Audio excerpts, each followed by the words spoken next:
வணக்கம் நண்பர்களே.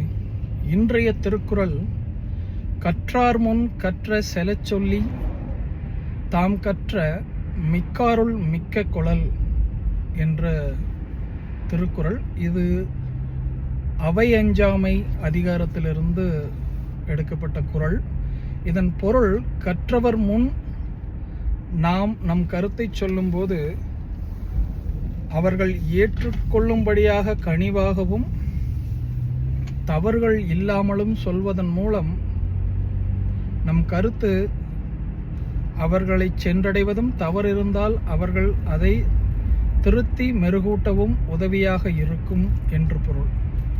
இது நம்ம ஆஃபீஸில் நம்ம பண்ணுற ப்ரெசன்டேஷன்லேருந்து இந்த திருக்குறளை ஒரு கைடாக வச்சுக்கலாம். நம்மளோட சீனியர்ஸ்க்கு நம்ம ப்ரெசன்ட் பண்ணுறப்போ நம்ம சொல்கிற கண்டென்ட்டு ஒரு பக்கம் இருந்தாலும் அதை எப்படி டெலிவரி பண்ணுறோம் அப்படிங்கிறது இந்த குறளில் இருந்து நாம் தெரிஞ்சுக்க வேண்டும். எல்லாம் தெரிஞ்சது போல் எப்பவுமே செய்ய வேண்டியதில்லை. சில இடங்களில் தவறுகளை ஏற்றுக்கொண்டு திருத்திக் கொள்ளும் மனோபக்குவத்துடன் நாம் இருக்க வேண்டும் என்பதையும் இந்த குறள் சொல்கிறது. நன்றி நண்பர்கள்.